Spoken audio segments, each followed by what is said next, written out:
Eres liberal y no lo sabes. Esta afirmación, provocadora en una época en que proteccionismo y nacionalismo tienen el viento en popa, es el título del manifiesto de la eurodiputada española Beatriz Becerra.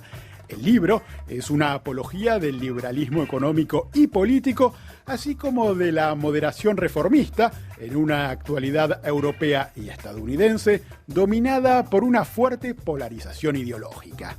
En esta edición de Algo que Decir, el podcast de RFI, donde dialogamos con gente que piensa a nuestro tiempo, conversamos con esta madrileña de su familia ideológica y de sus enemigos, los nacionalismos, las políticas identitarias, las injerencias rusas. También charlamos de la irrupción de China y su pujante economía que desafía aquello de que la bonanza económica y la democracia van de la mano. Y por supuesto le preguntamos a esta vicepresidenta de la Subcomisión de Derechos Humanos del Parlamento Europeo sobre uno de los temas que más la desvelan, Venezuela. Sin más rodeos, los invito entonces a que escuchemos a Beatriz Becerra, la eurodiputada que quiere que el liberalismo y el centrismo vuelvan a ser sexys. Beatriz Becerra, hola y gracias por aceptar la invitación al podcast Algo que Decir de Radio Francia Internacional. Usted es eurodiputada dentro del grupo liberal ALDE en el Parlamento Europeo y firma el manifiesto Eres liberal y no lo sabes. Le propongo que empecemos por despejar los malos entendidos alrededor de la definición de liberal, que no tiene el mismo uso en Europa, en las Américas, si hablamos de economía o de política. ¿Qué es ser liberal? Yo no pretendo establecer doctrina ni marcar una línea entre el liberal pata negra y el que no lo es. Yo lo que explico en este libro, en este manifiesto, es mi propia experiencia acerca de cómo en estos años en el Parlamento he identificado que aquellos principios que a mí me mueven, que esa actitud ante la vida que está basada en unos ejes clave que son la defensa de la libertad y la igualdad, pues me identifican con lo que es el liberalismo en su esencia, ¿no? El liberalismo como un marco amplio que permite integrar muchos acercamientos a un destino común o a una convicción común, que es la de la defensa de esos dos principios, como digo, para la convivencia de los diferentes. Ahora, otras tradiciones políticas, otros movimientos también podrían adjudicarse estos valores. ¿En qué se distingue el liberalismo para usted? Bueno, cuando yo hablo de liberalismo, aparte de, como decía, de una actitud ante la vida, hablo de un sistema político que permite a las sociedades modernizarse, que les permite incorporar las demandas de la sociedad, atenuar los conflictos mediante la negociación e incluso convertirlo en un factor de progreso. Hablo de un sistema que no renuncia al legítimo uso de la fuerza cuando es necesario, pero que establece límites y condiciones para ello. Y que es capaz también de observarse a sí mismo y reformarse para seguir existiendo. El liberalismo, sobre todo, es capaz de hacer una autocrítica porque su máximo objetivo es mejorar, y para mejorar hay que reformar, y para reformar hay que llegar a acuerdos. Por lo tanto, hablamos de un sistema que vive en un equilibrio que siempre es inestable, porque permite el debate, que está en su propia naturaleza, porque no persigue a quien lo cuestiona, pero que tampoco se rinde, sin más. Y para mí la Unión Europea es hoy por hoy la mejor encarnación del liberalismo, mejor que la de ningún país. Ahora, el título de su libro, que dice Eres liberal y no lo sabes, justamente busca provocar. ¿Por qué hay gente que ignoraría que es liberal? Hay un caso, una circunstancia que es muy curiosa en España, que es que de manera sistemática en el CIS, que es como sabe, la encuesta que se hace a los españoles, una gran encuesta, cuando se les pregunta por su autodefinición, su autodescripción ideológica, la inmensa mayoría de los españoles se describen como liberales. Y eso lo que lleva consigo es que cada cual también lo identifica o lo define de una manera diferente, porque si luego les preguntas sobre a quién ha votado en las últimas elecciones, en estas más recientes encuestas mayor parte de esas personas, de esos españoles que se describen como liberales, recuerdan haber votado al Partido Ciudadanos, en este caso, que es el único que de alguna manera se identifica con el liberalismo formalmente, pero el porcentaje mayor siguiente es de aquellos que votaron a Podemos. ¿Esto qué quiere decir? Pues que en España, que es la cuna precisamente del liberalismo como concepto y como marco político, pues hay una amplia gama de identificaciones o de definiciones de ese liberalismo. Yo lo que digo es que en el tiempo que vivimos, en un siglo XXI que es por definición global, lo que más razón de ser le da al liberalismo es precisamente su asociación inseparable de la democracia. Yo creo que esa definición de ser un demócrata liberal o un liberal demócrata es lo que permite tener ese acercamiento amplio a otro tipo de etiquetas que, aunque estén más o menos vaciadas de contenido, pues tienen más en común de lo que nos separa. Y aquí hablo de conservadores moderados, hablo de socialdemócratas, hablo de verdes, hablo de muchas otras etiquetas ideológicas que en realidad tienen en común algo muy importante, que es esa defensa, como digo, de las libertades individuales, de los derechos humanos, de la libertad, de la igualdad y sobre todo de ese marco común de convivencia. Vayamos un poco a su formación. Usted no ha seguido el itinerario tradicional, Beatriz Becerra, que llevan a un ciudadano a entrar en política y convertirse en eurodiputado, y cuenta que su decisión fue a partir de los atentados del 11 de marzo de 2004 en Madrid. ¿Por qué fue este el desencadenante de su carrera política? Yo, en mi caso, lo que saco en conclusión es que, como en tantas otras ocasiones, las personas, los ciudadanos, tenemos que arremangarnos cuando corresponde y cuando la realidad, nuestras circunstancias nos interpelan. En mi caso, además de esa circunstancia que le decía de los atentados del 11 de marzo, lo que es cierto es que en España estuvimos asistiendo y vivimos el inicio de una apertura de una enorme trinchera que nuevamente se había abierto entre españoles. Y como yo, muchos nos sentíamos huérfanos de identificación política. Y precisamente por eso, después de esa situación tan terrible que marcó un país, el hecho de que apareciera un partido, una propuesta completamente diferente de partido muy progresista, muy diseñado, muy pensado para combatir ese bipartidismo imperfecto que fue UPyD, pues me pareció que era la señal de que tenía que involucrarme en la manera que se me necesitara. Y como yo, muchos ciudadanos que tenían otro tipo de ocupaciones y que nunca nos habíamos planteado ningún tipo de participación política más allá de la propia ciudadanía, pues dimos ese paso. Después de estar 5 años trabajando por este proyecto, por UPyD, en todas las citas electorales en las que se presentó, desde el Consejo de Dirección, desde la responsabilidad de la comunicación del partido, la que en aquel momento era la líder de UPyD me planteó la posibilidad de ir en la lista para las elecciones europeas de 2014. Y yo, que nunca me había planteado ese nivel de responsabilidad pública, en este caso me pareció que sí era el lugar en el que había que estar y en el que humildemente podía aportar más. Bien, volviendo a Europa, a finales de mayo hay elecciones en Europa y en el horizonte el auge de las formaciones llamadas populistas y nacionalistas, a las que su manifiesto llama a enfrentarse. ¿De qué estamos hablando cuando hablamos de populismo? ¿Cómo lo define usted?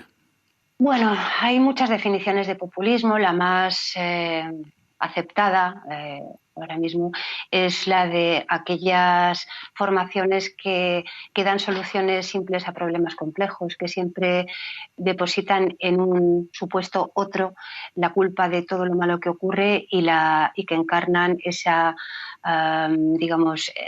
defensa de lo de un pueblo o una ciudadanía un tanto irresponsable que es víctima de esas maldades o esos errores de los otros.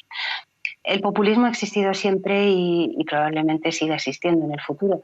La gran diferencia de los populismos que estamos viviendo en estos últimos años, en ese auge de populismos que son de signo tanto de izquierda como de derecha, es que tienen un elemento diferenciador, que es que es un nuevo tiempo en el que las herramientas de comunicación son increíblemente más potentes, más amplias y además son gratuitas, como es Internet.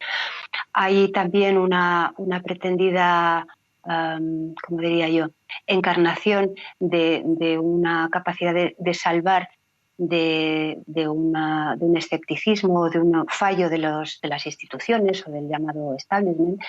Y también tienen en común que es una reacción, en el caso de Europa, a una terrible crisis económica de la que todavía no nos hemos recuperado. Esos populismos tienen además otra cosa en común, que es, en buena medida, ese tinte nacionalista.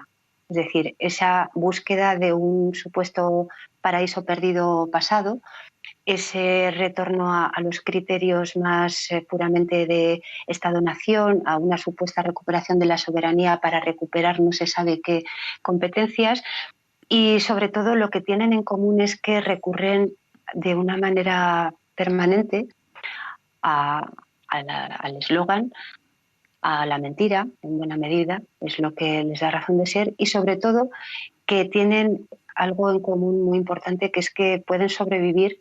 Su caldo de cultivo, su hábitat natural es la polarización, es el extremismo, es el acuciar las diferencias o el pretender ese poner en los extremos los problemas y las circunstancias que viven los ciudadanos, que les hacen buscar unas soluciones, como digo, muy simples y normalmente basadas en falacias para sus problemas.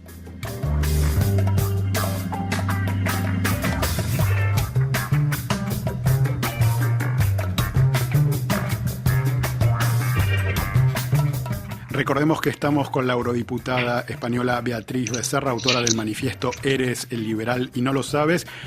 Beatriz, usted defiende en su libro el camino trazado por el presidente francés Emmanuel Macron y su visión de Europa. El mandatario, sin embargo, enfrenta una impopularidad sin precedentes. En Francia está la crisis de los chalecos amarillos. ¿Por qué cree que Macron encarna mejor el camino siendo tan cuestionado?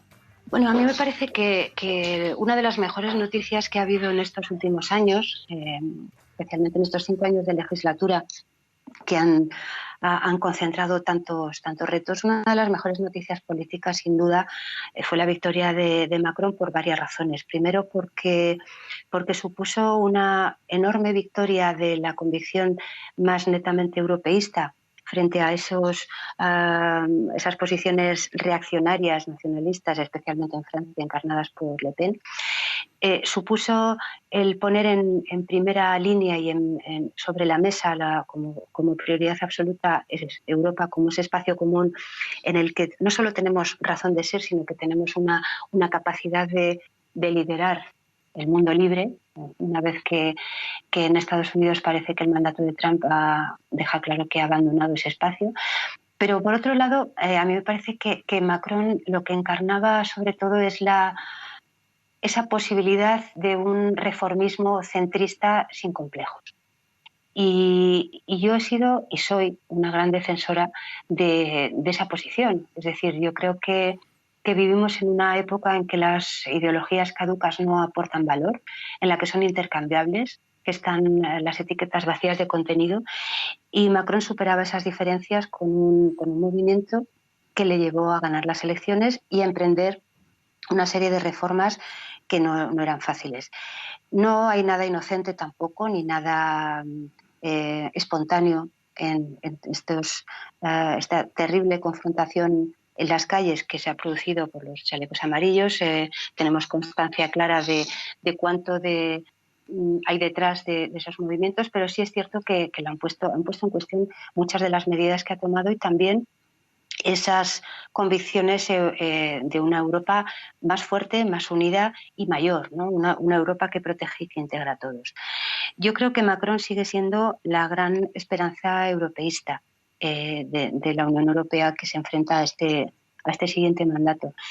Pero sí he visto en este último tiempo, después de esa gran crisis de identidad gobernante, digamos, que ha supuesto este último periodo para él, en el que de alguna manera ha salido del escenario hasta estar convencido de que podía manejar la situación nacional, creo que ese retorno al escenario europeo viene caracterizado por algunas diferencias. No hay ninguna merma en esas convicciones europeístas, pero sí creo que ha dejado por el camino algunos de los elementos más netamente liberales para mí, para lo que es mi punto de vista sobre el liberalismo, porque apela a una especie de, de reconstrucción de esa identidad como movimiento político.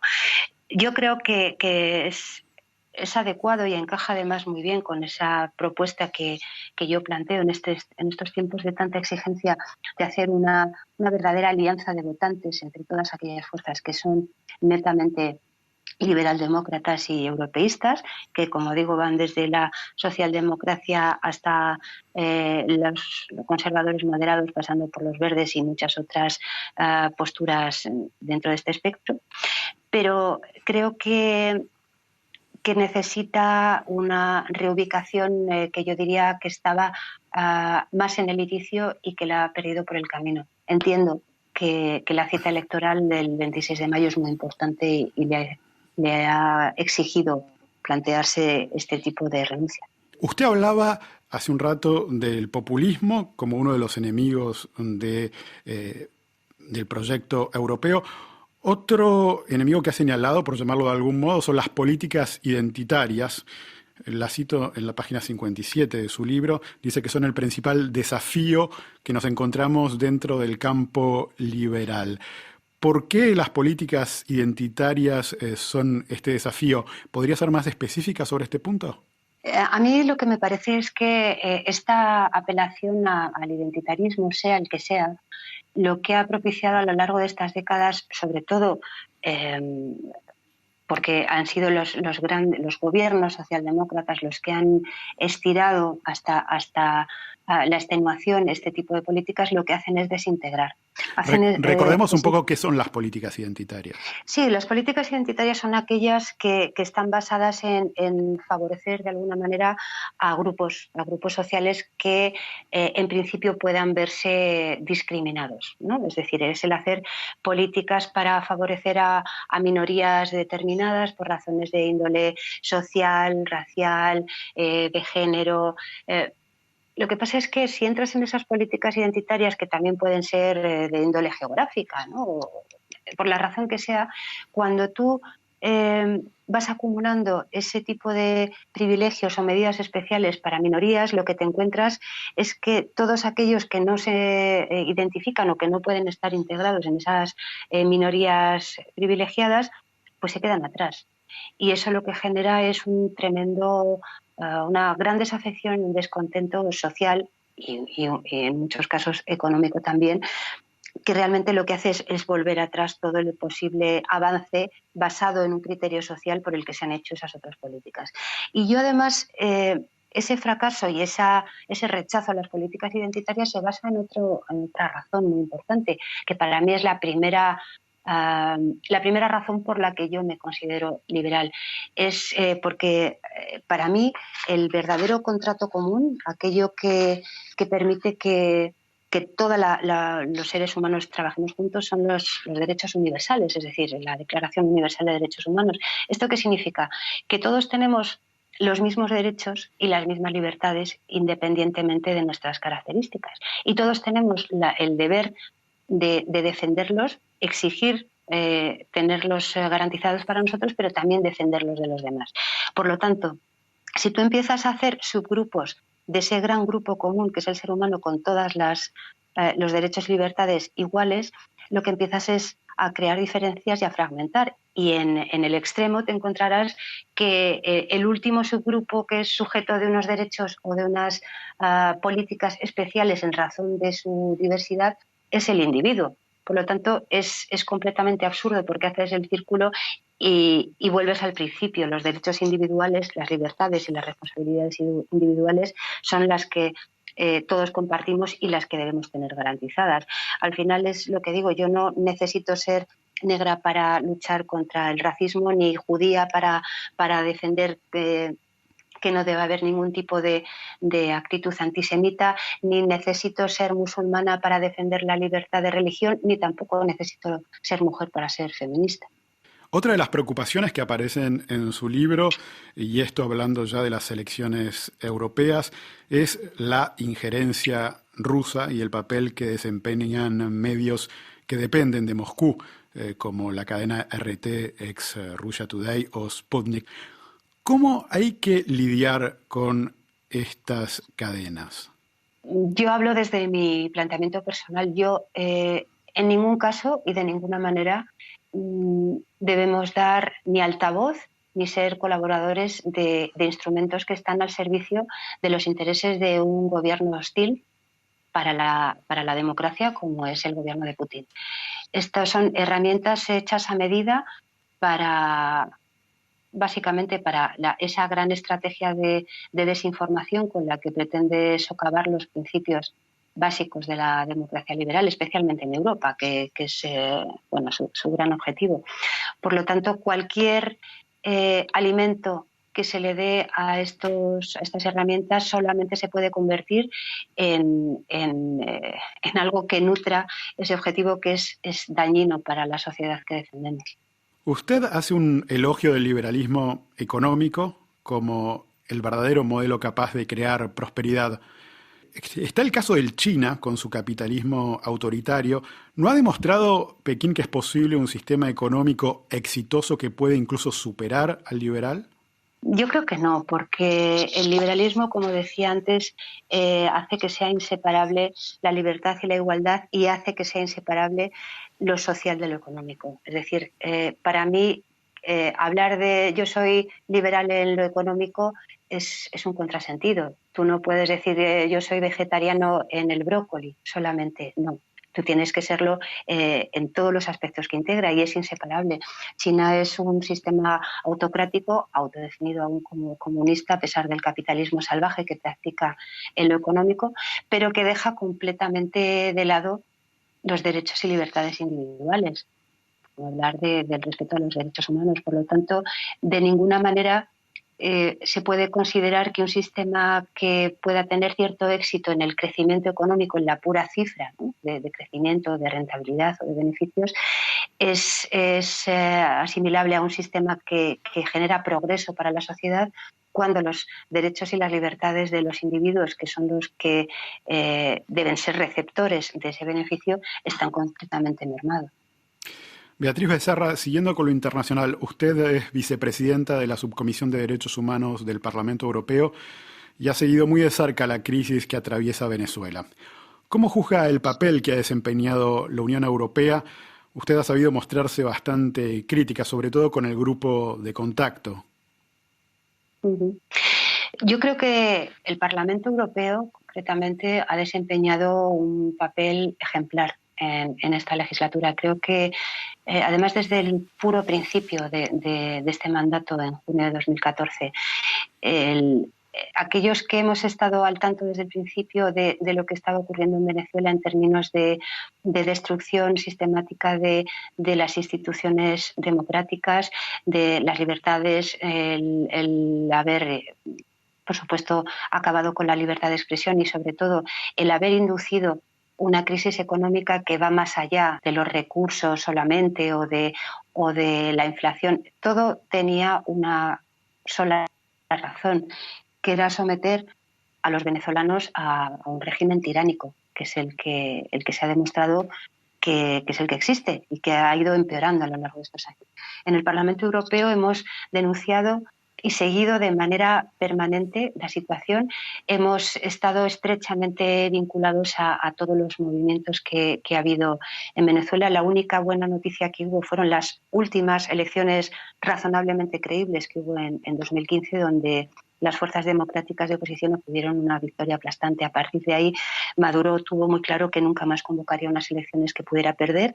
Vació de contenido las instituciones democráticas, por supuesto la Asamblea Nacional, por supuesto los tribunales de justicia, todos los órganos electorales, y además incrementó la presión para hacer que que la precariedad que había de productos básicos y de medicamentos para la población se convirtiera en un arma de guerra y de opresión.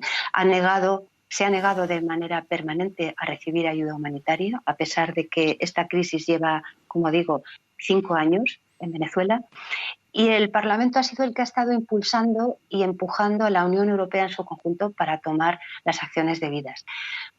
Y yo creo que hemos sido un referente en ese sentido, en acompañar de forma determinada, inequívoca y muy responsable. ¿Qué es lo que ocurre? Que en este último tramo que estamos enfrentando en este año, en el que yo creo que la Asamblea Nacional y el presidente encargado, Juan Guaidó, han iniciado una transición democrática impecable, de la ley a la ley, de la Constitución a la Constitución.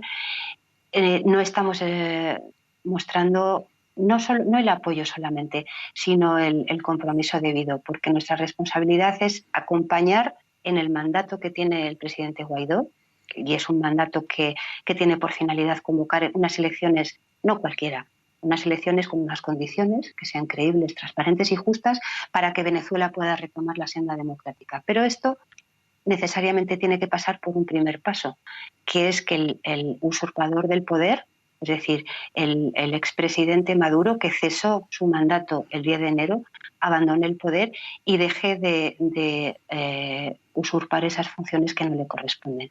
Y ahí este Grupo Internacional de Contacto, que es un artefacto que vino desgraciadamente instado por el Gobierno de España originalmente en octubre con otra finalidad, se reconvirtió en un grupo que ya no era europeo, sino que incorporaba algunos actores de la región latinoamericana, actores que, curiosamente, ninguno de ellos pertenecían al Grupo de Lima, que es verdaderamente el gran grupo de contacto que todos necesitamos acompañar y seguir su camino. Beatriz Becerra, para ir terminando, usted en su libro Eres liberal y no lo sabes, publicado por Deusto, hace una apología de la moderación y el centrismo. ¿Puede el centrismo ser sexy en una época tan polarizada? Yo creo que más que nunca.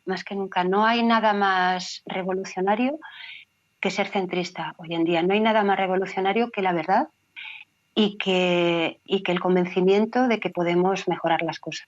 Y mejorar siempre es cambiar. Decía Churchill que precisamente eso, que mejorar siempre es cambiar y ser perfecto es cambiar con frecuencia. Yo creo que mejorar las cosas exige una posición ecuánime, optimista, realista, pero sobre todo negociadora y muy, muy pragmática con principios. Por eso es tan retador y yo hablo del centrismo insurgente, ¿no?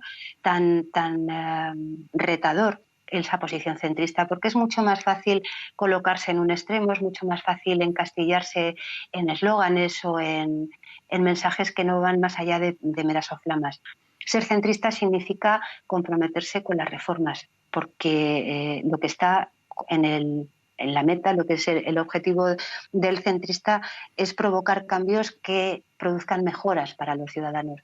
Por lo tanto, mucho más allá de cualquier otra consideración, el centrismo es precisamente lo más lejano de la equidistancia. Ser centrista significa ser el motor y intentar que no pese más un ala que otra del avión, porque si no, no vas hacia adelante.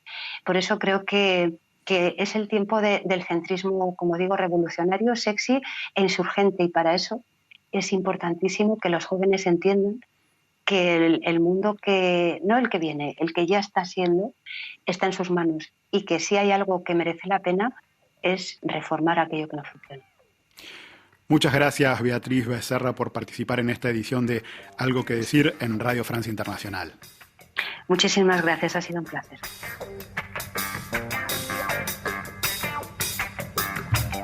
Muchas gracias por escuchar esta primera edición de Algo que Decir, un podcast que pueden encontrar en las principales plataformas.